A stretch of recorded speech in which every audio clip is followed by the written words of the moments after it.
ಏ ನಮ್ಮ ದೃಪದ ರಾಜಸತೆ ಕೃಷ್ಣೆಯನ್ನು ಆ ದುಷ್ಟ ದುಶ್ಯಾಸನನು ಅಂದು ತುಂಬಿದ ರಾಜಸಭೆಗೆ ಮುಡಿ ಹಿಡಿದು ತಂದು ಏಕವಸ್ತ್ರಳಾದ ಯಾಜ್ಞ ಸೇನೆಯನ್ನು ನಿರ್ವಸ್ತ್ರನಾಗಿ ಮಾಡಲಪ್ಪಿಸಿದಾಗ ಕೈಲಾಗದ ಹೇಳಿಗಳಂತೆ ತಲೆ ತಗ್ಗಿಸಿ ಕುಳಿತಾಗಲೂ ಸ್ವಾಮಿ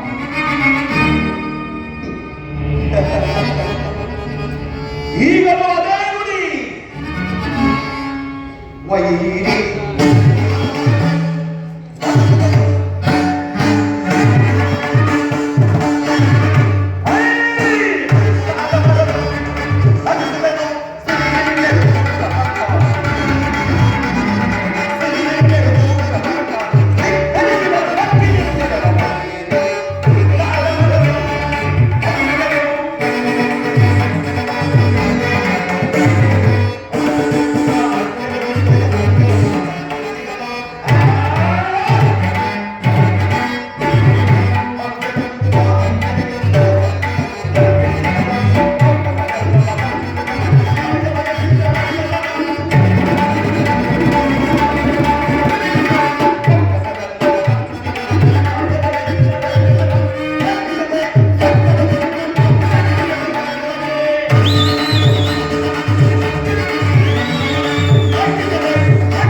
ಕಂದಕಗಳು ಹಸುವ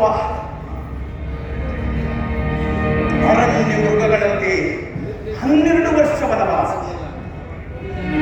ಅತಿಹೀನ ದಾಸತ್ವದಲ್ಲಿ ತಲೆವರಿಸಿ ಕಳೆದ ವಿರಾಟನಮಯ 1 ವರ್ಷ ಅಜ್ಞಾತವಾಸ ಯಾವ ಪಾಪಕ್ಕೂ ತಲೆಯೊಡ್ಡದ ಈ ನಮ್ಮ ಸುಮಕೋಮಲೆ ದ್ರೌಪದಿಯು ಅನುಭವಿಸಿದ ಕಷ್ಟ ಕ್ಲೇಶವನ್ನು ಕಣ್ಣಾರ ಕಂಡು ಸಹ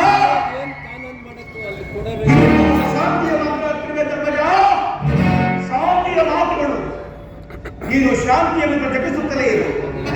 ಅಂದು ನಾನು ಮಾಡಿದ ಪ್ರತಿಜ್ಞೆಯ ಸೆಳೆದ ಪ್ರತಿಜ್ಞಾನಕ್ಕಾಗಿ ಆತರಿಯುತ್ತಿರುವೆನು. ರಣಾಂಗಣದಲ್ಲಿ ಕಣ್ಣಿನ ತರದಲ್ಲಿರುವ ಈ ರಕ್ತಾಕ್ಷಿ ಪಾಂಚಾರ್ಯ ತೆರೆದ ಹೆಬ್ಬಾಯಿಗಾಗಿಸುವೆ.